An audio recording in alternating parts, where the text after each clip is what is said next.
What up, what up, what up, what up, what up, what up, what up, what up? What's going on, everybody? It's your boy, Rod and Don. We're back. Another episode, Brooklyn Biz and Ball Sports Talk Show. We are here in the building. Facebook, YouTube, you already know what to do. IG is in the building.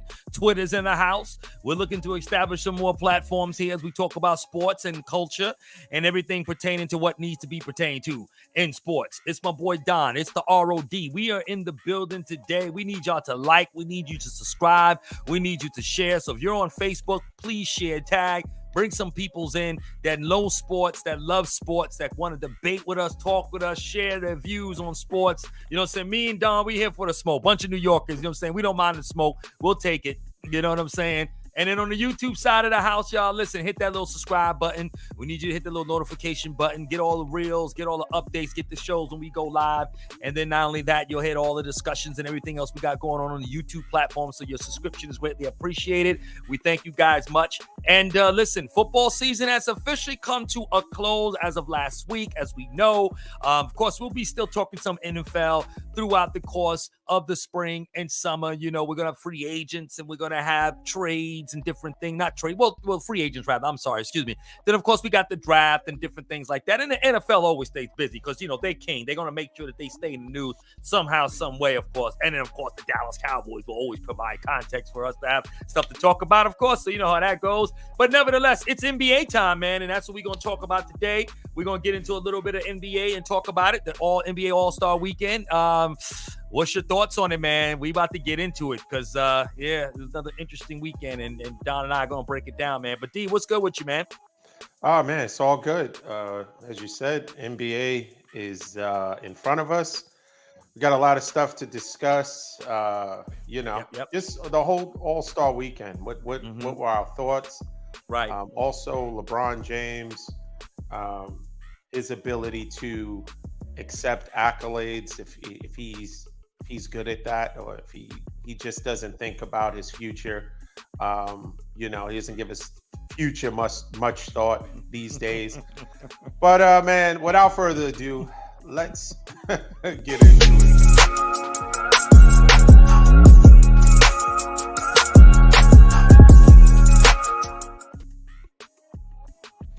Okay, All-Star Weekend was this past weekend. And listen, I think overall, it had to be a disappointment. It was a flop. Part of the reason, growing up, I used to look forward to All-Star Weekend. You got to see the three-point contest. Of course, the highlight outside of the All-Star game would be the slam dunk contest. And at this point, it's getting to a point where who's really in it? You don't know a lot of the people that are in the slam dunk contest. You got G League players winning the slam dunk contest. Right. And, you have people that stylistically aren't good dunkers.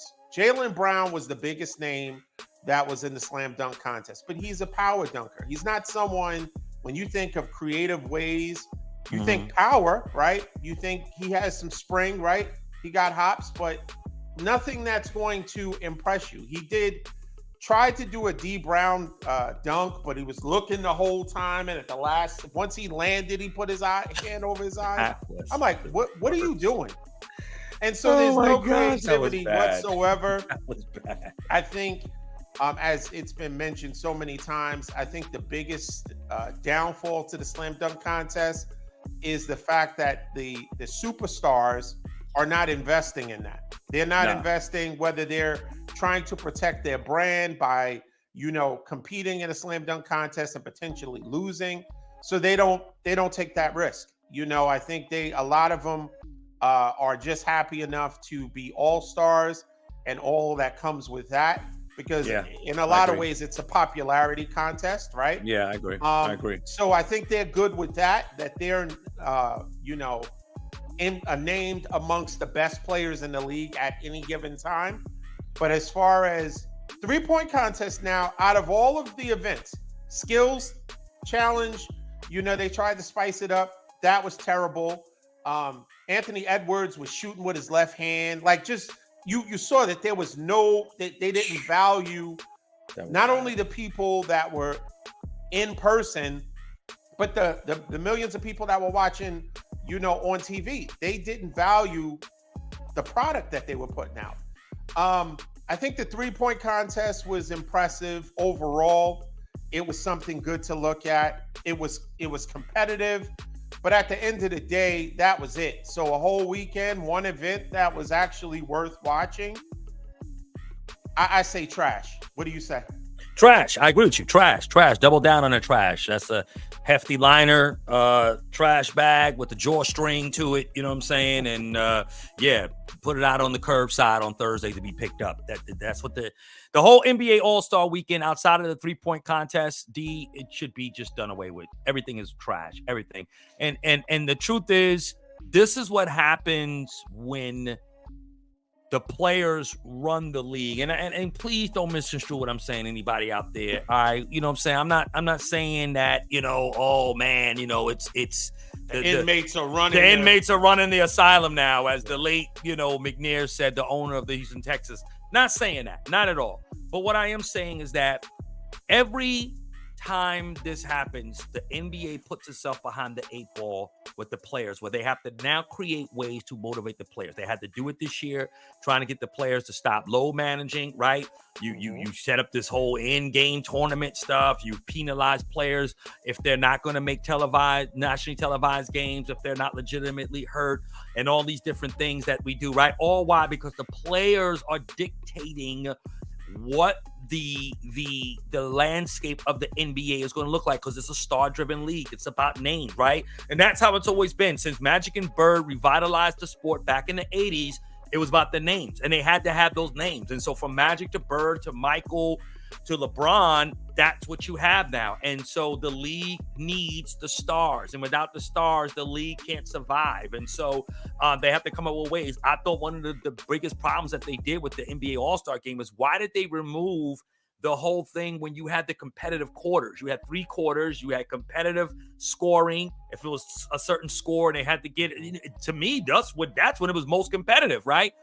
Guys had to score. It was for their charities. There was different things involved. So I think, you took away the only element. You went back to the East, to the West. Okay, that's fine. I mean, there's no big deal with that. But now you did what with it? You put no competitive nature concepts, nothing that would incentivize competition amongst the players. And again, as we heard some of the players say in the post game, it's not that anybody's looking for these guys to, put their effort out there like it's a game 7 at the finals. But what we're saying is that, come on, play a little bit of defense, play something. You know what I mean? Maybe they should remove the 3-point altogether. No 3-point shots in the All-Star game. You know what I'm trying to say? It's only 2s. Now you gotta, you come up with other ways. I heard Brian Windhorst say on ESPN, you should pay the players. And I mean, at the end of the day, money doesn't motivate these guys. If you're an all-star, most likely you're making lots of money already. What are you going to do? If the in-game tournament is $500,000 for the first 10 players on the team, that's still not a whole lot of money. No one's going to turn $500,000 down. I'm not trying to make light of it, but what I'm saying in context to what these guys make, it's not enough to incentivize them. I think you need to really, in all honesty, in my opinion, just get rid of it. Keep the 3-point contest. I like it. That's the only thing. Or if you're going to put the slam dunk contest in there, which is a travesty. And Dean, I think you already said enough on that. I don't even think I got to add any more to that. I think it's horrible. It's horrendous. It hasn't been good for years. It has not been good. And then even when you put the stars in there, you got to have the right kind of stars in there, right? Okay. Jaylen Brown is good, but he's not even the best player on this team. Not that you need to be, but what I'm trying to say is that he's not an artistic dunker like you said. That's the issue with LeBron James, and a lot of people fault him. They think, some even attributed that the slam dunk contests are bad because he won't go into it, which then, kind of precludes the other stars from taking it serious enough to be in it, because like you said, they don't want to lose. They don't want to have their name dragged through the mud, especially in the social media age. You lose a slam dunk contest or you do something whack and it's like, right? But I think the thing is, LeBron is not an artistic dunker. That's not what he is. He's a power dunker. He's not artistic like that. You need artistic guys that can come in and do it. I think Aaron Gordon and Zach LaVine was probably the last good in this modern era of slam dunk competition we've seen. Outside of that, you're just not going to get it. I heard Stephen A. say something about get all the great cats in the hood across the country, let them all submit videos, choose the best ones, and let them battle it out, right? I mean, you're still going to have no-name guys. Maybe it could be a little bit better, but here's the problem with the slam dunk contest. The more artistic you get, the more you lose something when guys get a lot of tries to do their dunks. That's the problem, because they're not going to get that dunk right to probably the third try, right? In most cases, the second or third try. But here's the problem. And this is for me, once I see what you're trying to do, D, and you fail in that, you're taking all the suspense away from me. I already see what you're trying to do with the dunk. And you fail on the first attempt. Now it's like, okay, is this what you're going to try to do? And it could be really good, but you took away the power of the first time. Somebody seen that dunk executed on the first go round. Once that's gone, that's it. The suspense is over. I already see that you're trying to drop the ball off the third Raptor. And you remember the old commercials with Bird and them? They used to throw the ball up through the Raptors and knock off this ping on that. Then it finally goes into nothing but net, right? Right, nothing but net. Once I see you trying to do that and it fails, you've taken away the suspense of what could be that initial emotion and reaction to a dunk of that magnitude, of that level of creativity actually working. Once it doesn't work, I see what you're trying to do. Now it'll work on the second try, maybe the third try. But to me, it takes away now. It doesn't have the same appeal anymore. So to me, I just think it's trash. The three-point contest to me is the best. I think they maybe need to get more, maybe do some more stuff around the shooting. Just let that be. Get some WNBA players coming in. Maybe you can get old girl to come in there. Like if you can Caitlin Clark. Caitlin Clark or somebody in there. Let her get into the three-point competitions and stuff. And just expand, get the I think that'd be great for the WNBA. They can get more exposure, get some of their prolific shooters in there, and then just kind of set up some one-on-one stuff like you did, right? What if you had Steph versus Caitlin Clark and Damian Lillard versus the young girl that Steph played against? And I only put her in that second tier because I think Clark is a better shooter, but I don't know. I don't really follow this young lady like that. Clearly, the girl can shoot. She did a phenomenal job. She's definitely dope. But maybe you can pair these guys like that. Maybe you can do some team type stuff, but keep it with the shooting. The three-point shooting contest never disappoints. It never has. It's always been good since the days Bird and all them guys was doing it. I think that's the only thing that's attractive. The slam dunk contest is trash, and the game itself is trash. I think if you're going to do the game now, name guys to the all-star team. That's fine. Like you did the Pro Bowl. You got guys that named to the Pro Bowl. A lot of them don't play. You don't have a game anymore. You got flag football. I think what you should do, maybe bring in some other dudes, some young hype cats, and let them play, and maybe bring in some college dudes or some potential first rounders. Let them play against maybe some other second tier NBA players to see. I don't know, but just some kind of form of competition, because you're just not going to get it from these stars. They have no reason to want to play, and they just won't do it.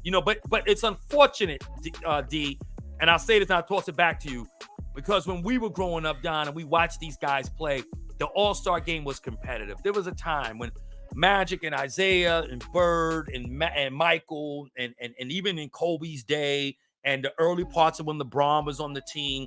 But when you saw these guys through the 80s and 90s play in the early 2000s in the All-Star game, it was some competition. Yeah, they had fun. They did their little globetrotter stuff here and there. But for the most part, they played. And, in that fourth quarter, it would be good. I don't know if you remember the one when Stephon Marbury was going back and forth. Oh, with man, Kobe. wasn't that with Kobe? Yeah, Him and Kobe was going back and forth. Oh, man, that was some good basketball, man. Yeah, that's what people will want to see. That's what you need to see. And unfortunately, we just don't have that. Stupid Anthony Edwards shooting with his left hand. Just dumb. That shows me you don't. But can you blame him? Right? That's just the culture of the thing now. So it's not his fault, right? He's just following what he sees. But that's whatever product they put out, that it will still be consumed by the fans. Whether it's we're still talking about it, even though it was even though we didn't like it, right? We still talk about it, right? So Fact. I mean, the question is, the East put up 211 points. Wow, that is almost 400 points between both teams. Like, was it 397, 397? Yeah. So I think Trash. maybe what you something that you brought up that potentially could be beneficial if you take the 3-point out completely. And I don't know, maybe you should set, goals for them to hit scoring by a certain quarter, the first team to 35 or something like that. Because it wins that quarter and right. Maybe best 2 out of 3. I don't know. I don't know what you can do to incentivize them, because it's not about money. It won't be about status. What is the point of I just think it boils down to just being notches on the belt, right? I mean, if you say that LeBron is starred or was a starter for 20 consecutive All-Star games, but that's the product that's put out, and it's not just this year. It's been over the last 6-7 years. It's been kind of like that. Yeah. Then what is the point? I think the value of being an all-star starts to diminish as we go along. If it's a free-for-all, we know that you guys made it to the NBA, so obviously you're supreme athletes, right? Right. But to be able to everyone's just shooting from half court, you got 3 or 4 players that got 40 points on the team. It's like, it's just, trash. It's ridiculous, really. Yeah, it is. It really is ridiculous. It is. It is. So, I agree. Speaking of the face of the league, LeBron James, and you know, it depending on who you talk to, it could be LeBron James, it could be someone could say Steph Curry's the face of the league, but I think overall, when they need the league to go in one direction or the other, for example, when George Floyd, when that happened, and the NBA was at a point where they were going to halt basketball, right? Right. They went to LeBron James. They went to some of the other stars, but the prominent person who was kind of there for the decision-making of what the league and the players should do was LeBron James. So I will still consider him to be the face of the league. LeBron James recently, they were asking him, what are his long-term plans, or how much longer does he see himself in the NBA? Mm-hmm. And, what is he going to do? And LeBron James, I'm paraphrasing, it's not an exact quote, but basically he was saying, he's not really good at accolades and just, being able to measure his greatness. I kind of tuned him out after he started, lying. Once the lies started flowing, I just kind of tuned him out. I mean, this guy has chosen one or chosen on his shoulders. And he was the person that said, after he came back, the crown, he's always putting the crown on his head. Right. He's the one that said, after he came back from a 3-1 lead, a deficit, that he was the GOAT. So he was more of a reflective LeBron that's, kind of talking. He's not sure. But there's reports that the Lakers are willing to draft Bronny. And that would be, is Bronny good enough to be on the Lakers? Is it about a draw at that point? Is it about merchandising? Is this a kind of a Cowboys move? Like, hey, we ain't got to put out anything that's going to be worthwhile, but as long as we have butts in the seats and we are selling jerseys and ESPN and everyone's going to put out, or TNT is going to put out games on all the time to see, the opportunity for a father and son to play together, because clearly with the opportunities that people were showing interest in a 39-year-old basketball player that's still playing at a very high level, from a team standpoint, if you could get something for him, you would be willing to do that, because you have to think about your future, right? At some point, you have to think about your future. But if you're thinking about the here and now, and if you think that your future is Bronny, and he's not LeBron. He's not LeBron. He's not, and he may never be LeBron. We may never see a LeBron. So I don't know what the interest level is, but if nothing else, it's going to sell tickets. What do you say? No, I definitely agree with you there. I think LeBron, when he talks about his idea of not receiving, or not really good at receiving accolades, right? Because I think the question was, okay, or he came out and said, or he said someone asked him at another press conference, how he would end out his career, whether he wants to do a Kobe kind of thing, I guess, or if he's, farewell tour rather, or just Tim Duncan it, right? You know what I'm saying? Just walk away from the game and, and so, let me ask you real quick. What do you think, knowing LeBron and what, not knowing him personally, but watching his career, what do you think LeBron James is going to do? What either of the two choices, What do you think LeBron is going to do? I think LeBron is going to do a tour, but I don't think that decision would come just so easily for him, though.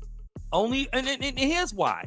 Here's why I say that. Come on, Rod. When you look at LeBron's personality makeup, the composition of how he kind of approaches things, right? Because you play kind of towards a little, for the most part, most players play according to what their personality is, right? You know, someone's like people who drive, right? You want to know somebody's personality, just watch how they drive, right? If they're aggressive drivers or drivers that are you know, a bit more assertive, if you will, and they could be either really aggressive drivers or assertive drivers, or sometimes you got passive drivers, right? And that sometimes is always said that could be a reflection of a person's personality, right? LeBron, as we know, the way he's approached the game, as he's played the game down through the years, he was kind of a facilitator, likes to get guys involved. I think part of what his problem is, and I'm just going to say this part, I think LeBron still, to some measure, struggles with like this rejection piece. I think he doesn't deal with rejection really well. And I think the pressure that comes with a certain measure of failure for him, he doesn't really know how to handle well. So I think his idea, if I go on this farewell tour, could get booed, right? Some people might boo me. Some teams, some fans may not receive me. Some cities will receive me well and others may not, right?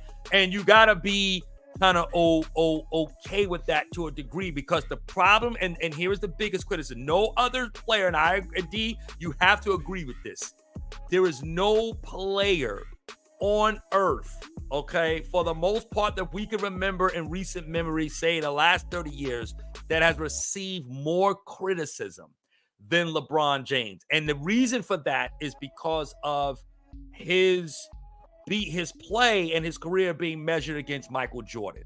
People would fault him for not being Michael. And so he gets this unfair criticism that people get mad because he's not like Cole, he's not like LeBron.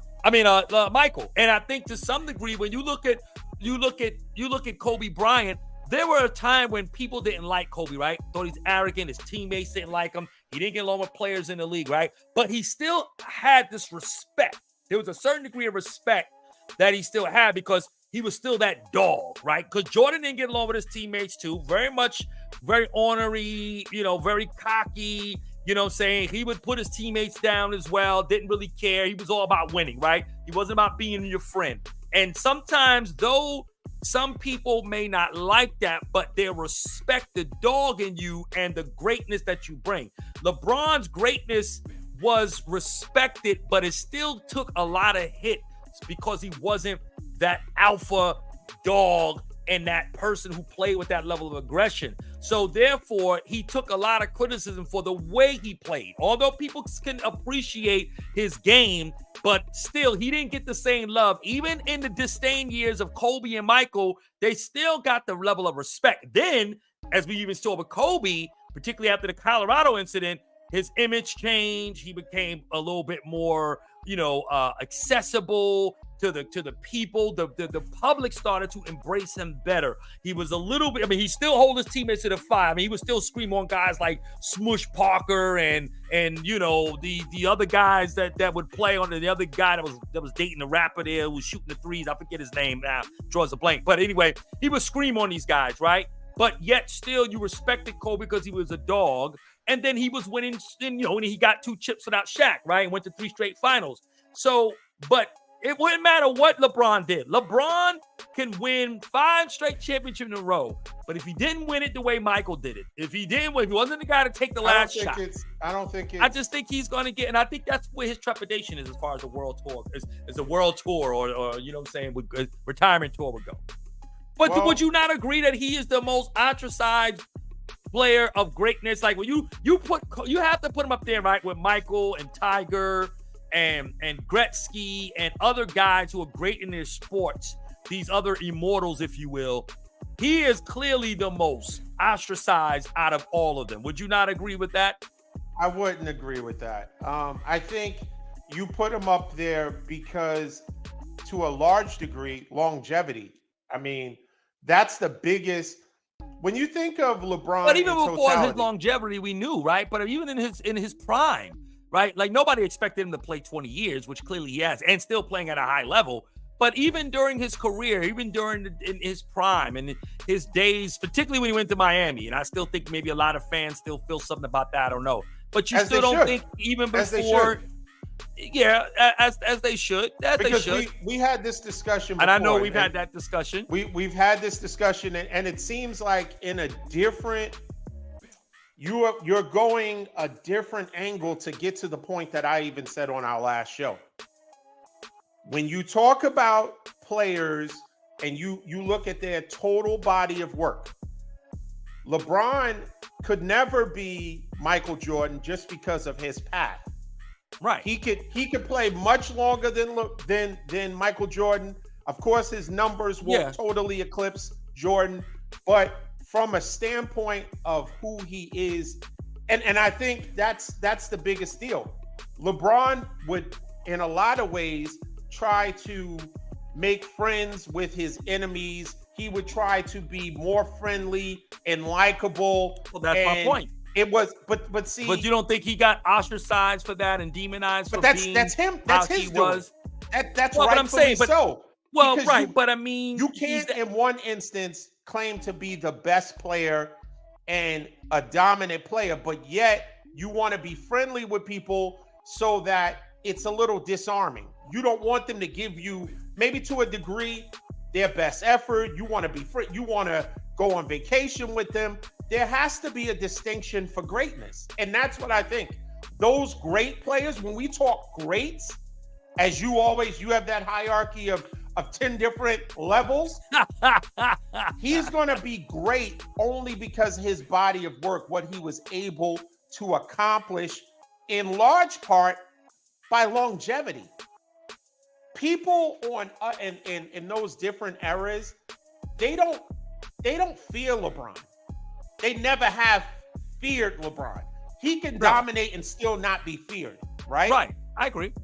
Jordan, they feared Jordan. They knew that nothing was going on with Jordan. Right. Tiger, they feared Tiger. Right. No question. Kobe, they feared Kobe. They knew that and that's my point, because of the way that their mentality was. And I think with LeBron, because LeBron, he's not made up that way, I think he gets faulted for not being like them with that mentality. I think some people might even feel LeBron. You don't have to be like them. Well, LeBron competes. I mean, he's a competitor. I mean, but he just goes about his strategy to winning is a little bit different than Kobe and Michael's were, or even Tiger in golf, like you said. But when I know we compare them typically to Jordan and Kobe because those are, when you think of fierce competitors, but look at Isaiah Thomas.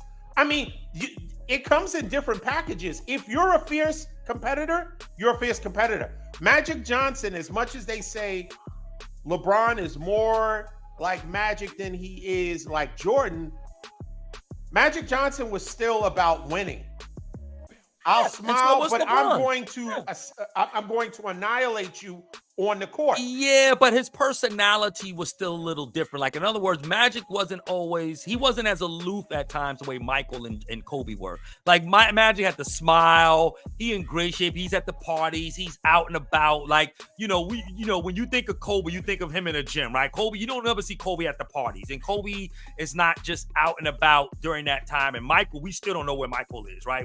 Michael never would come out into the public and that kind of thing. And he was very, very focused on the game. Magic was the celebrity. He was a face. He was fun. He was Showtime. It was a different time. You know what I'm trying to say? And he was loved by everybody. But I just think LeBron, when you think about it though, Dean, I think this is where his trepidation comes from, as far as I think he's concerned about him getting the boos, because either two things. Again, people fault him for not having that killer mentality. And number two, maybe some people feel like he underachieved in his career. If he was more of a dog and more aggressive in his style of play, he could have won more championships, perhaps. And I think that's what maybe some people thought, but he can't be who he's not. You know what I mean? I agree. He can't be who he's not. And part of it is if he's still dealing, and everybody deals with insecurities, right? Right. If he's still dealing with that insecurity, then maybe he needs to, fall back from the GOAT conversation. You can't be. If you're still concerned, 21 years in the league, you cannot be mentioned in the GOAT conversation. All you can say is your conversation basically says, I lasted the longest at the highest level. Because if you're having an issue with down the line, will they receive me? How will they receive me? If that's really a concern of yours, it really is. Of being the all-time leading scorer and all these finals appearances and 20 straight all-star games. If you're still worried about a boo, I think again, unfortunately, he's not the GOAT. And Michael would even say he's not the GOAT, not LeBron, that is, himself. Again, Michael's gone on record to say there's no such thing as the greatest player of all time because there's the greatest players of every era. The difference is, do you believe Mike when he says that? Mike is saying that to be politically correct. Michael Jordan believes he's the best player ever. LeBron, even when he says that at the barbershop when he's talking, and at that time, I do think LeBron does think that Michael is the great. I do think LeBron would deference Michael by saying and believing, even in his heart, as he should. Yeah, I think he should. Yeah. In recent years, he said that LeBron has said of himself that he knew that he was the GOAT after coming back from 3-1. So he said he was the GOAT, right? Yeah, typically that's already a problem. You can't anoint yourself to be the GOAT. Someone has to give that to you, right? You never heard Michael Jordan say he was the GOAT or the best.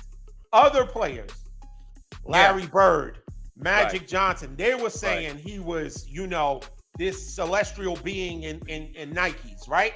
So there's already, but part of it is the fact that LeBron was dealing in a social media age, right? So a lot of his brand requires him to be on camera and do a lot of FaceTime and a lot of smiling and commercials and being more accessible. I don't think if Michael Jordan was in this time, he would dominate as a player, but how would he handle the social media responsibilities and I don't think he would have done well. I don't know. I don't think he would have done. I don't think he would have done well in social media. But as far as his game, he would dominate. His game. No. Yeah, his game could transcend any generation. No question about it. I think. Yeah, I agree with you there. I just think that when you think of LeBron and his response to whether or not he wants to Tim Duncan it or actually go on a tour, I just think, to me, and again, I'm only speculating. I don't know what he feels, but I just feel based on what he has endured as far as the public's opinion of him the last 20 years, I think there is still a piece, because he did mention one time that it took him a while to get over being a villain. Remember, when he came into the league, he was the darling. He was, front cover of Sports Illustrated, $100 million contract already, and he lived up to that. Nobody's had more hype coming into a league than LeBron James. Michael Jordan didn't even have that hype. Michael Jordan actually exceeded people's expectations of him. But it's social media that is 24-hour news cycle, and social media aided to that hype. Because if Michael Jordan lived up to it, is what I'm saying. I get it. But if Michael Jordan was coming from college at this time, let's say at the same time LeBron James was, he would be on Sports Illustrated. He'd be on the Wheaties box. He would have the contract coming out before he dribbled one ball in the NBA. It's social media. There's a lot to be said about that. Right. His games were being played on ESPN in high school.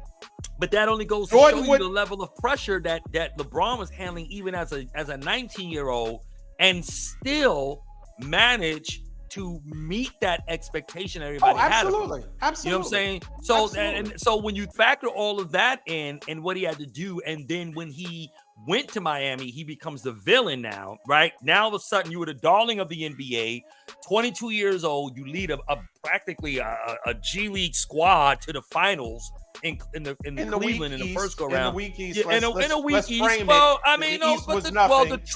Detroit was on the back end of them. They got with Chauncey Billups and those guys. They were coming on the back end. They were still a good team, but they weren't the team that beat the Lakers or played against the Spurs in the finals, right? But he still, nevertheless, at 22, took a team, all right? Even though the conference wasn't great, but that's still a lot, right? I mean, if you think about it, right? So he gets there, and then now all of a sudden he switches teams. Now he's the most hated, right? Burning your jersey. Nobody burned the Michael Jordan jersey, right? Nobody burned the Kobe Bryant jersey. But to see psychologically, to see that happening, to see all of a sudden how the world just shifts on you because of the decision you made, right? Be it good, bad, or indifferent, right? That's a lot to still take on. So, and I think, so let me ask you, since you have coined this phrase and we use it on the show, that move, the decision, right? Where you're going to pretty much stand up a lot of people at the altar when it was time, because there was a lot of suitors, right? The Knicks, who else? I think Brooklyn was a suitor. It was a lot of teams that were trying to get LeBron James at the time. Right. When it was, before he ultimately made the decision to go to Miami, take his talents to South Beach, right? Correct. Right. So do you feel that from that point, because there was a shift, right? As you would say, seismic shift that took place. Yeah. It was that, if we look at it now in totality, was that we know that was the start of him not being beloved the way he was prior to it. But can we say that was can we say, even if it doesn't matter what Miami was, them creating that team, from your definition, was that a sucker move? Yeah. I mean, ultimately, yes, it was. It was a sucker move in the sense of where we hadn't seen that to that degree, where you got guys who were still in their prime at that level. All three of them were in their prime. No, I totally agree. No, no, if there's a blemish to LeBron's career, and I felt that way even obviously before he ever joined the Lakers, and still, even though he's in a Laker uniform now, I still feel that way. I still felt like, that was a suck MC move. And guess what? It never netted too much as far as I'm concerned. I'm not gonna say never netted too much, but they underwhelmed dramatically, right? With only just coming away with 2 finals out of that team being what it was. So they've underwhelmed, and so it didn't do anything. Whereas, unlike other guys. 2024 has been good to you, Rod. I'm going to tell you this because I'm telling you, there's an awakening that's taking place in 2024, and we're only in February. I always told you that was a sucker move by LeBron. You have never. I told you that. The only person you highlight with creating a super team and you considering them being a sucker was Kevin Durant going to the Warriors. But there are a ton of suckers. But they're not identical moves, though. Not identical suck MC moves. That was a bona fide, unparalleled, unprecedented type of suck MC move that KD did. No, you can't compare how he moved to kill Golden State versus what LeBron did in Miami. The fact that you're saying that someone who has all of the accolades, all of these accomplishments over his career, right? We're talking about LeBron James. And to your estimation, he is a little bit fearful or uncertain of how he will be received if he chooses, which I think it's without a doubt, he is not going the Tim Duncan route. He will not. That was just blowing smoke. He wants a tour. I agree with you there. He's a Laker. He wants a tour like Kobe. Yeah. He wants that. He wants every night to go to the center and do the heart sign and touch his chest and pound and pump down. He's going to do that. Exactly. He wants those Valentine's Day hearts to be at the end. He wants each place he goes to do something on the Jumbotron for him. Right. And his accomplishments and what he did. That being said, could it be that part of the reason that he, and even in the slightest bit, has that trepidation as to how he will be received is because of all the great players to ever do it, he has been the architect of creating or trying to create a super team almost at every stop. That has to not really. The second time in Cleveland, the only one he added was Kevin Love. Remember, Kyrie was already there. They drafted But do Kyrie. we remember what Kevin Love was in Minnesota? He Yeah, was a double machine. Right, but that's not a super team creation. You're just adding a really good player. He was an all-star player, obviously, right? He had double machine in Minnesota. I'm talking about like 2020, 2015 right. a game. Yeah, but that's he didn't create. But that's not the same as creating. Like if you're adding, like for instance, right? Let's see. When you look at what he did in Miami, how they machinated that whole thing, him and Wade and Bosh, because it was supposed to be, remember, it was supposed to be Melo. Melo was supposed to be the Bosh. But Melo was like, nah, I want the money in New York. Yeah, he took the bag and he was like, nah, y'all do your thing. I'm getting this bread, right? He probably regrets it now, but nevertheless, right? That was a little different than, and even different than KD joining an all-world team as it was at the time. To me, when you went back to Cleveland, Kyrie was already there. They traded out Andrew Wiggins, right? Who was their number one pick, and he just didn't, Wiggins was not just, gonna be able to mature. And to LeBron's credit, he's from Canada. Yeah, Wiggins wasn't, and we saw Wiggins kind of struggle. He didn't really start coming into his full potential until a little bit later in his career, and obviously he wins a chip with Golden State and was a great contributor to that victory, right? But LeBron bringing in and trading Wiggins out for Love. All right. I mean, I don't want to say that was that's like that to me. That's a typical GM move. That's anybody kind of doing that and say, look, we got a chance. Minnesota wasn't going to go anywhere anyway. The way Love was good, but that team wasn't going to go anywhere. So the significance of him going to Cleveland was not like the same significance of getting, let's just say, a one in his career happens to be from Minnesota to the Celtics. You don't think that was a major piece to the puzzle? What are you talking about? Boston? You talking about? I'm talking about Kevin Love. You are trying to make that seem like that was just he just made the team even. We had 4 players and he made 5. Like, he was a significant piece. Oh no, he was. He was a bona fide star at that time, and maybe even a superstar at that time. Yeah, Kevin Love was, but that's not. But he didn't create a super team in the way he did with Miami when he went to Cleveland the first time. I don't think, because you already had Kyrie there. It's not like you could say that Wade was there. Wade was there already, right? But yeah, but Wade brought in, but Wade still could have still maybe gone somewhere else. But the truth of the matter is that Wade brought in the best player in the league to his team. LeBron was flat out, nobody in the league was better than LeBron, and really hasn't been for the last 20 years. He was the best player in the NBA. So to bring him, that's a different kind of an impact than bringing Kevin Wade, Love to Cleveland. But that's not the same. LeBron was still the best player, right? Yeah. He bought another all-star, right? Whether he was underwhelming in Minnesota or playing at a high level but not being able solely to get them deep in the playoffs or even to the playoffs, still bringing him in was a big piece.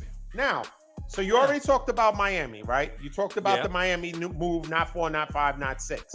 Right. Then you talk about Kevin Love and Kyrie Irving, Kyrie Irving is a great player. Whether you agree or not, no, he's a superstar. He is one of I mean, when you talk about scoring ability, handle, that's a superstar. He's a superstar. And you bring Kevin Love, who was already an all-star a couple of times over before you bought him there. Yeah. So whether you diminish it or not, that's another super team, especially in the East, which was still very weak. Then you go to LA, clear LA out, send everybody packing to get Anthony Davis, which at the time Anthony Davis was considered a top 5 player, right? Yeah, but what I'm saying is in that sense, when he brought in Anthony Davis, right? I think you can't fault him. Like no one can say but this is what's knocking so. What was him. he supposed to do? He can't. He got to bring somebody in there with some cachet and ability to win with him. And that's cool. Right? But these are the reasons. These are the things that when they tally up his greatness, these are offsetting points to his greatness. Where, according to you, he would feel some type of way about. The fact is that given his career speaks that he should get a send-off, a proper send-off. Yeah, you played that long and you have he all those accomplishments. Yeah. So the fact that you're even, whether it was him gassing us up like, oh, I'm not decided yet what I want to do. Yeah. But even if that was in the back of his mind slightly, what the reasoning? Part of the reasoning why he, in some people's minds, maybe in the younger generation, thinks because social media has aided that he's the greatest. The reasons why LeBron will never be the greatest is the reasons that I'm explaining now. The fact that he, once he goes to LA, clears it out, gets Anthony Davis, and was looking to then get another top 10 player at the time. He was trying to get Kawhi Leonard. Or let me see if I can get Paul George or anybody. Then let's not forget about the fact that he wanted, and whether you think his game was diminished, he was still a league MVP, right? He still went for Russ. So he's always wanted top players, top skill level players at all times. That's what deducts from LeBron's greatness as it pertains to people. When you look in there, if they're looking from a pure standpoint, if you're comparing, because you like to compare all the time, Charles Barkley is this, and Karl Malone is this, because they stood 10 toes down and stayed with their team, and until they were old, they tried. Okay. And you knocked Kevin Durant because you feel he was in his prime. He didn't have to go that route. 16 still, But when you look at LeBron over the course of his 20-plus years, and you look at the strategic pieces that he has used to accompany him to his success, not to saying that he wouldn't have been a great player on his own, but I'm saying great player plus success, plus championships, plus getting deep in the playoffs, he has benefited from being able to manipulate and get pieces that would help him along that path. So I don't see the difference. If you're hung up on 73 wins, then you'll never see my point. 73 wins coming off of a loss. But that is the point. It is the point because again, he came into a situation, D. Were they? They lost. Huh? They had lost, right? A game. They were coming off a loss in the finals. It doesn't matter if it was a game. And they were defending their title when they lost that championship. But they lost. That's my point. Miami was a team that only had like 36 wins the year before LeBron and Bosh got there. Cleveland was not a good team the second time around when LeBron went back to them. Okay. Then you get to the Lakers. The Lakers were not a good team when LeBron got there. So I'm saying all that means is you have when a team is. It ain't like he joined. D, you know what that was like when KD went there? That was like going to San Antonio at their prime, at the height of their championship runs with Duncan and Parker and Ginobili. It would have been like someone of who Duncan. You had Duncan at that time, right? And you got Shaq. You had, that's like Kobe joining them. Like all of a sudden now they join, or maybe even Duncan joins the Lakers. So you want to get some of that. Let me get some of that three-peat. What would have happened if the Lakers, after losing to Detroit, somebody great in the Western or Eastern Conference at that time ended up joining the Lakers at that time to say, we got to get somebody who could beat Detroit, because Detroit is a good team, because they ended up going back to the finals that year after beating the Lakers, right? So what I'm saying is they could have gotten somebody. They could have, Gilbert Arenas or whoever it was. I can't even think of the really the good superstars at that time that would have went to the Lakers and played just to beat Detroit. Like, that would have just been like, yo, it's an overkill. I'll give you this, D. If you want to say, which I think is what you've been saying, if you want to say that Kevin Durant is the byproduct of what LeBron did, in the scheme of things of maybe how he empowered the players, he was able to pick his own destiny, he was able to formulate what he wanted, which I think is now changed the landscape. This is why the NBA might be the way it is to some degree, where the players are so empowered, they can do what they want because LeBron did that for them. You know what I'm saying? Maybe you'll have a point there, and maybe you can say that KD was a byproduct of that. I just wish that KD, who is one of the most prolific scorers that this game has ever seen, one of the most efficient talents that this game has ever seen. If you want to put KD in the top 5 to ever play this game, I would not be mad. I wouldn't have him in the top 5, but I'm not mad at it if somebody does. To realize that you were 3-1 down against the Golden State Warriors and you had an opportunity, you could just say, look, you know what? I'm not going to go that route. I'm going to go the route. Like, what if he thought the way Dame Lillard once thought when he was trying to win with let's not talk about Dame Lillard. That was a cash grab. But I'm saying, but there was a time, and I think we can maybe agree to this, that there was a time when he was sincere about saying, I want to win with Portland, knowing that his team was nowhere as good as what KD had in OKC. But he did feel at one point, like, I don't want to jump around. I want to try to win here, right? And obviously he see that the organization wasn't going to get any better as far as what the team is going to put around him. So he went on, and now he's in Milwaukee, granted. But there was a time that he was sincere about that. And I think if KD ever just said, you know what, no, I'm not going to join. I'm going to try to win a chip here. We were 3-1 down. Well, I mean, we were 3-1 up, rather, on the Golden State Warriors. We had a chance to dethrone them. I think we should be able to beat them next year. Let's make some moves, get a little better, and then that's it. And he didn't do that. He didn't do that. There were some parallels. Okay, so when the Warriors lost to Cleveland, they were up 3-1, were they not? When the Warriors lost to Cleveland, yes, they were. They were up 3-1, yes. And so they came back, LeBron came back and wound up beating them in 7, right? And so at that point, the Warriors decided to get better, because anybody that can beat you 3-1, they spot you those games, or however it works out, they're able to shut you down and come all the way back and win 4 in a row or 3 in a row, whatever. That says a lot about that team and their level of dominance, right? So keep in mind that OKC. Well, remember, but which call got hurt though? If you're talking about the Warriors and the not hurt, he got suspended. If you're talking about the Warriors and Cleveland when they were up 3-1, remember which call got suspended and game missed 5. The game. Yeah, right. He missed for kicking LeBron. That could have, that could have impacted it. That definitely could have impacted it. They weren't that much greater than Cleveland, but Cleveland would have probably still. So OKC they were up 3-1 on the Warriors, right? Right. But keep in mind that they were not. OKC had no intentions of keeping that team and trying to run it back. They're a small market team. They did not want it. They didn't see the value in paying for a luxury tax, and they were going to lose James Harden, who at the time was a 6th man. Right. A great 6th man. We see what he has been able to do with the opportunity to flourish in his game, right? Right. So exactly. if OKC had taken the approach, we were so close, we're going to run it back. I find it hard to believe that Kevin Durant would not want to run it back with that team being so close.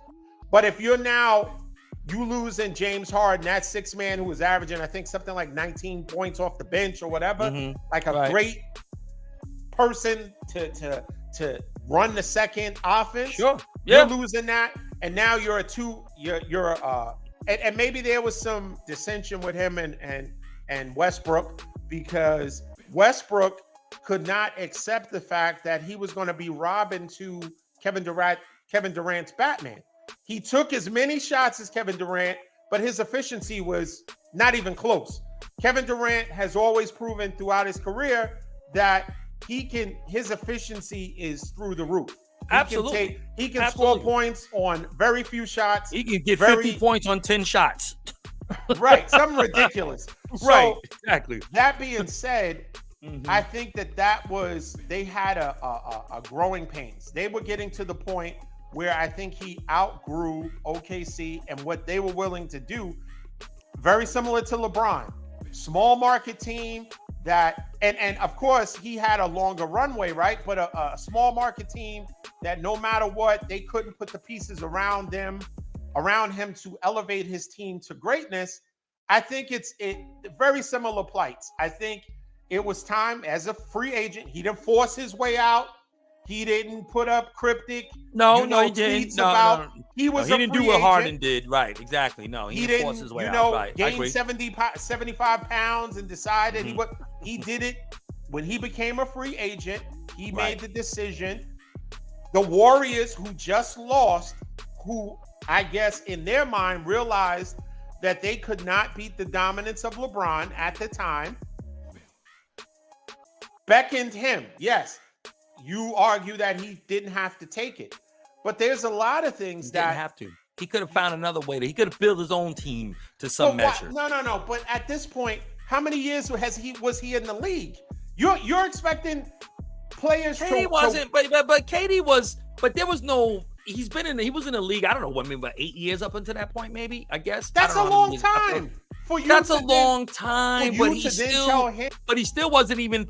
I don't even think he was still 30 then. Remember, he only did 1 year in college, so he was still. He still played a lot of years, but it wasn't a lot of mileage. And KD was not a physical guy. He didn't bang. He wasn't like LeBron that took a lot of hits in the middle and a lot of guys. That's why LeBron needed to. You know what I'm saying? Into his career, but when he decided to go to Miami, you're justifying the fact that LeBron formulated a team. Like, ultimately, no, I'm not. I felt like LeBron. Both of them saw that their ability, they have topped out on the teams that they were on, right? LeBron felt that Dan Gilbert wasn't putting enough players around him to get him to the level where he could compete. He could run through the East because the East was easy, but when whoever he faced on the West would be too much for him. Or even if he got to the Eastern Conference Finals, sometimes he would face a team that was too great for him, right? So he, at that point, made a decision, hey, I need to upgrade the players that I play with, right? Personnel needs to upgrade. And if it means me going to a different team, that's what I need to do. That's what he did. You're suggesting that Kevin Durant needed to go after being in the league 6, 7, 8 years, rebuild a whole nother team, and build them up from scratch, try to get players to join him. No, he could have joined another good team, another playoff caliber team. I'm sure, and I don't remember all the dynamics, what the NBA landscape was at that particular time, back in 2016 and 17 when he went to Golden State. What I'm saying, though, is that the reason why I feel his sucker MC move was so much more worse is because he joined a team he literally didn't have to do anything with but just come in and shoot the ball. Like, again, there was no challenge at all. You took the easiest path that you could find to a championship. At least with Miami. And again, LeBron suck MC move, building your team, you Wade and Bosh, okay? Did Steph Curry maybe we should be giving some credit to Melo, if anybody, right, in all of this conversation we're having about all this. Did Steph Curry take an easy route? Did Steph Curry take an easy route? Also a suck MC for recruiting. I appreciate it. Suck MC. Sucker MC all day. Yeah. That's why today's NBA is where I will never... of his championships are based off of that sucker MC move. It is. And that's why I say, so that's what I'm trying to say. Like, to me, when you did that, it was such a seismic shift, D, in the sense that you changed the entire landscape, because at that time it was LeBron and it was Golden State. That's what it was. LeBron and Golden State. And when you brought KD there, that was it. It was a complete wrap at that point. There was nobody that was going to beat Golden State, and they knew that, barring any injury, right? And so my thing is, it's just that bad. Here's what really makes it bad. It would have still been worse. And this might sound crazy to this take I'm about to give you. It is. Let me get my... It's going to probably sound crazy. But you know what? Not 5, not 6, not 7, not 8, not 9, right? They underwhelmed. But maybe that was a good... Money to burn. Maybe it was a good thing that they underwhelmed, D. Because guess what? They went to 4 straight.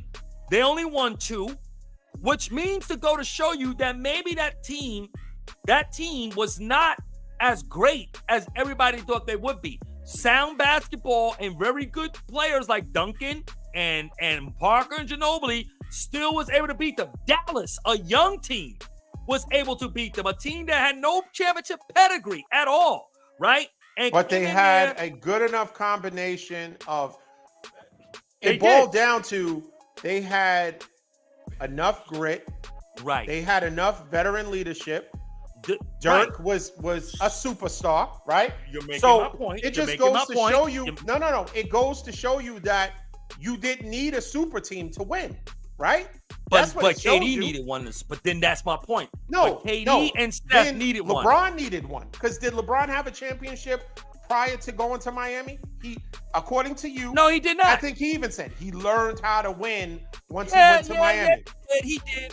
But what I'm trying to say, the point I'm trying to make, I'm just trying to give you the contrast of both those moves, and you look at the outcome of those moves, right? Because we really can't judge what they did until we look at the body of work that happened by way of that decision when it's all done, right? We saw Miami go to 4 straight, only winning 2.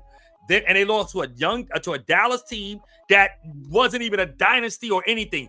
Then they also lost to San Antonio, who was a dynastic team, right? But then you go to KD, if we're just won 2 championships. That was it. They would have won more. They would have won more if KD didn't get hurt and Clay didn't get hurt in that game against Toronto. And they would have had 3 in a row. And so they would, or maybe even KD and Draymond, they have their little issues, and KD feeling like, he wasn't getting the love from Golden State because he still wasn't the homegrown like Steph was. And that was true. No, because it was even true. At the parade, it was true. Bob Myers was saying, Bob Myers, we'll always extend him, and was what the best player. And of course, I think when I think of Kevin Durant and the Warriors, what comes to mind is simple saying: a fair exchange is not robbery. As much as people make it to make people believe or try to convince us that Kevin Durant needed the Warriors needed Kevin Durant in that season. It was a mutual benefit.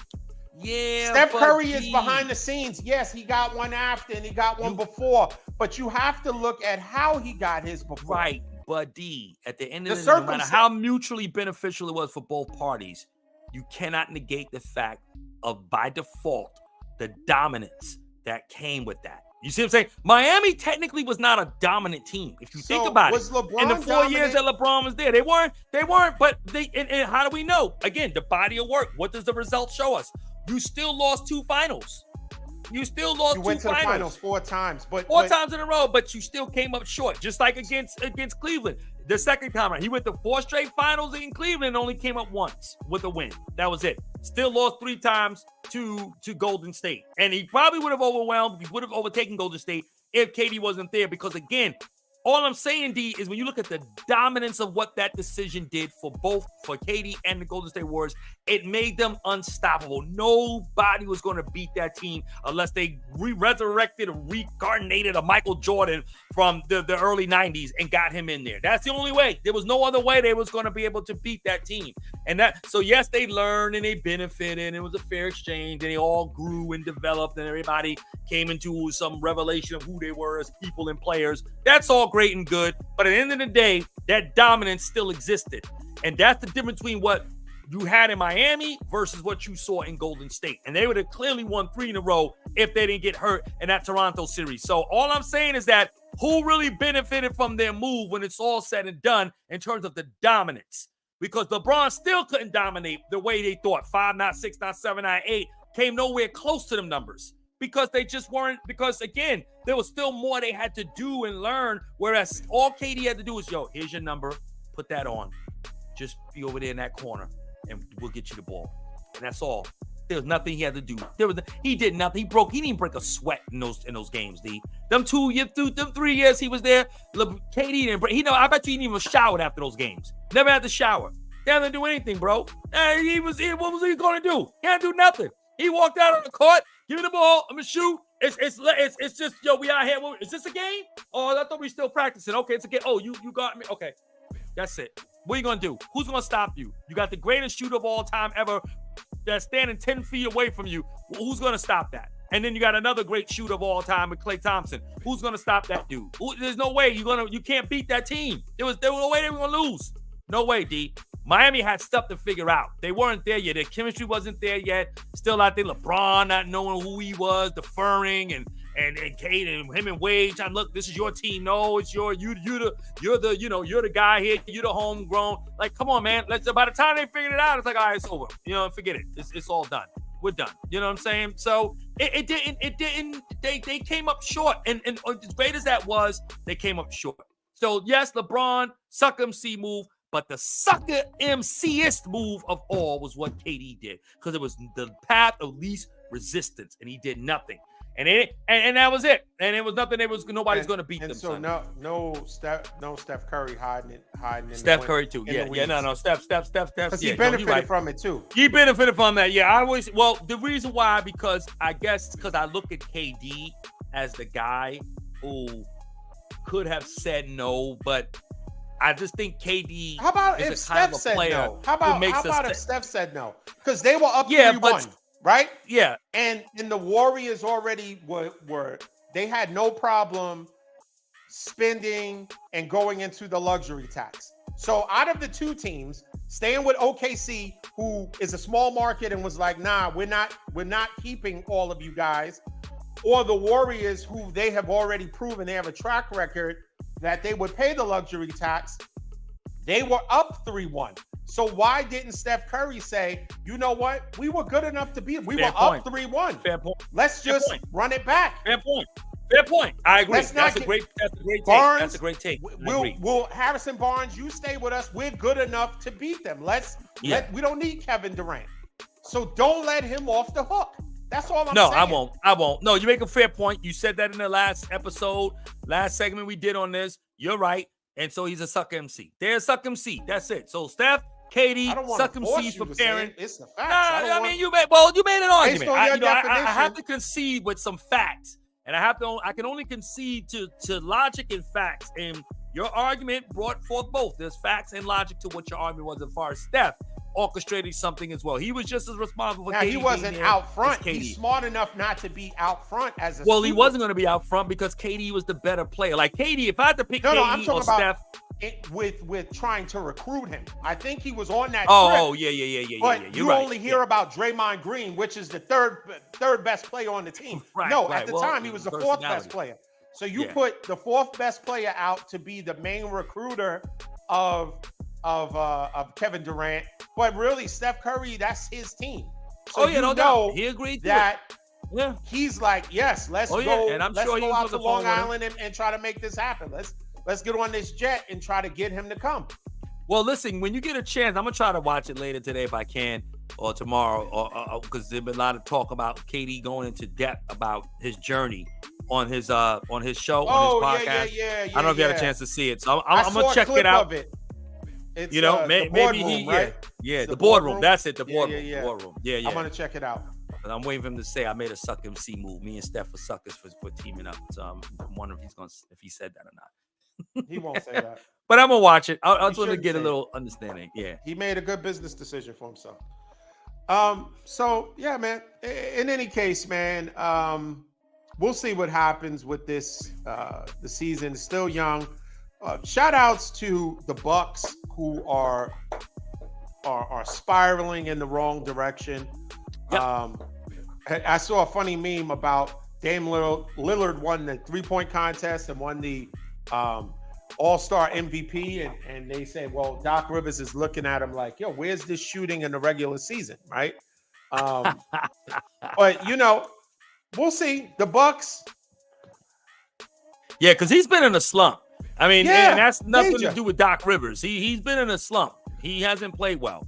But listen, you know what I'm saying? So they made a big deal about getting Griffin out of there, but for what? Doc Rivers, I don't think Doc Rivers is a major upgrade. He's an upgrade in name, but is he an upgrade in coaching and X's and O's and being able to get his players in the right position to win? I mean, his track record speaks for itself. So time will tell in crunch time when they have to play obviously the better teams, when they have to play a Boston or maybe the 76ers or, we'll see what happens. If they'll be good enough. Exactly. Time will tell, man.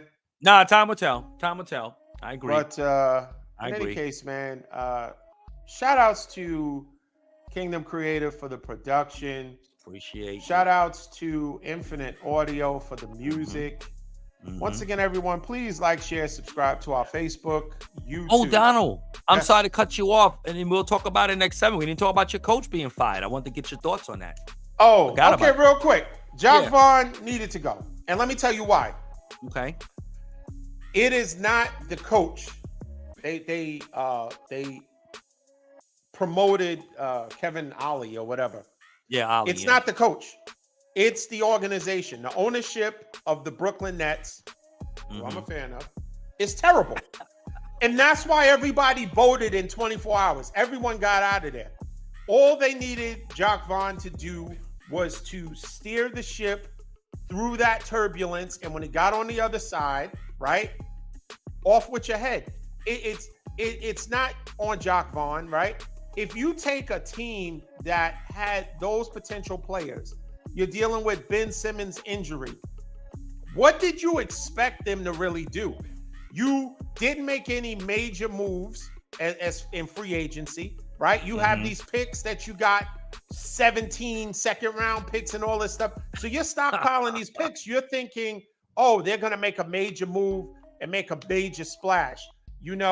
There's talk that we were supposed to be interested in Donovan Mitchell, and we were supposed to be doing this and that, but we haven't done anything. And the East, it's not the West, but the East is good enough that when you have like the Knicks, of course, you're fighting for, back page news, right? Sports part.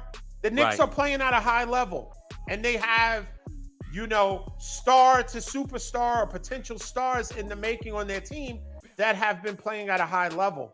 So I think he's just a fall guy.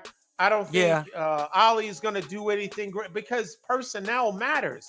At the end of the day, what are you going to do? You can have all the plans in the world. You can have all the picks, but what are you going to do with these players? And, we have some picks. We have some players that we can package together, if we had a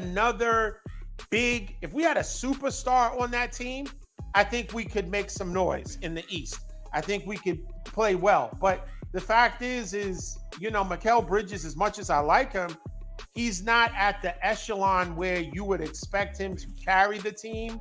Even being, with both Cams, Cam Johnson, Cam Thomas, that's just not enough, right? It's not enough. So he was just a casualty. And we'll see what happens once the season's over if they look to get a big name coach. Which is what I was going to say. That's what they need. That's what I think will turn this franchise around. Who's going to go there if you're not making any moves? Who's going to go there? Because the ownership is trash. Brooklyn, and they've had. I'll tell you who you should probably get. If you can Mark get him Jackson. Back in. You can go with Mark, or you could even go with I can't remember his name. Who coached Milwaukee to their chip? Who they fired? Budenholzer.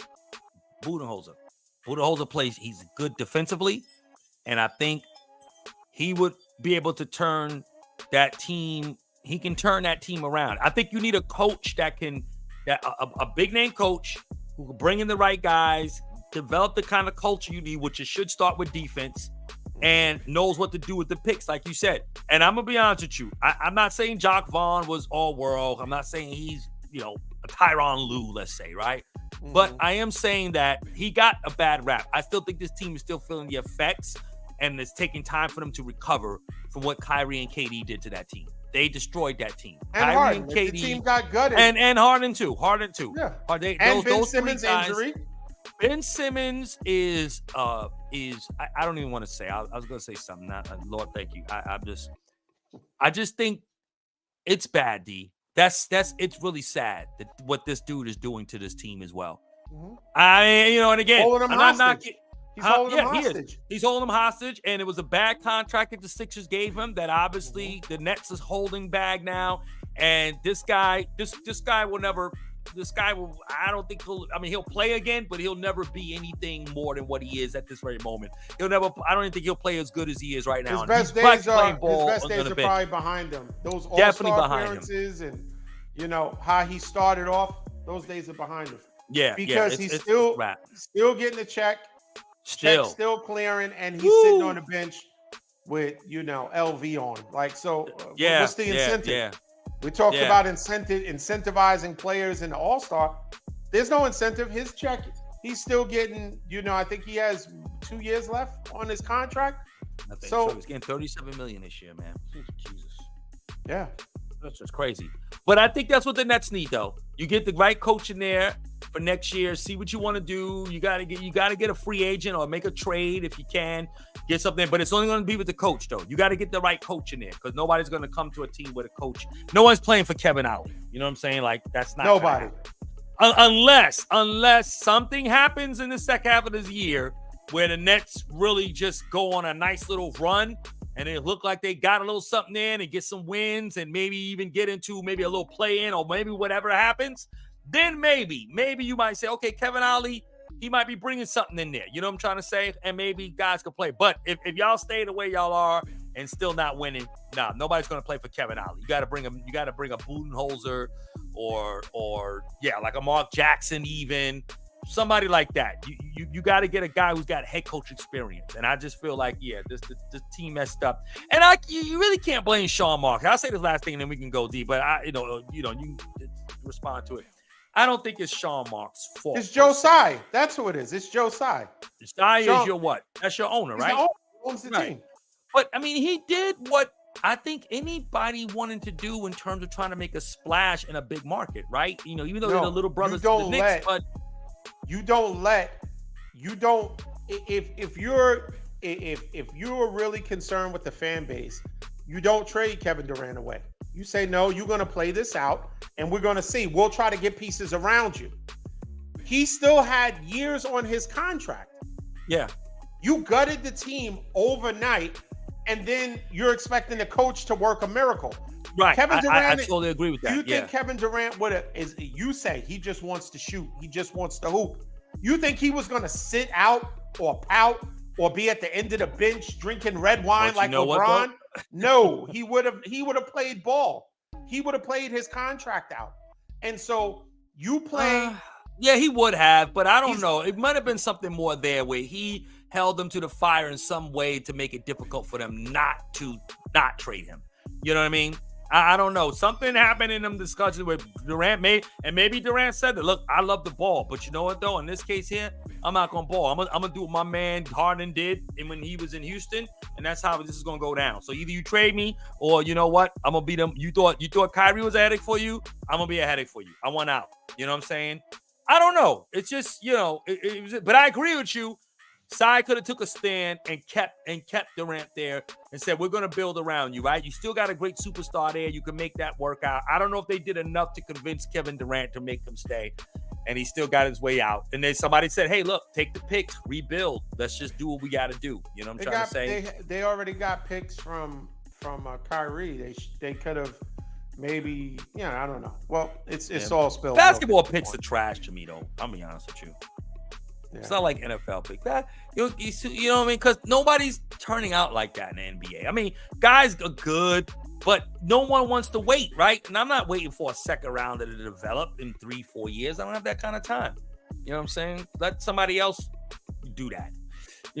So that's the only thing about NBA picks. You get picks, but what good are picks really, right? Not all of them turn out to be much of anything anyway. They're just gonna be role players at the most, really good pieces maybe, and they'll just be part of a trade package that will kind of balance out some salary cap issues when you make your trades. But that's it. And these guys aren't gonna be nothing. So, but anyway, yep. All right. Well, thanks for joining us. Like, share, and subscribe to our Facebook, YouTube page, Instagram, and TikTok. We're on TikTok now. So check us out. Leave a comment. If there's anything you want us to discuss, please bring it up in our conversation. Until next time, everyone. Peace. Peace.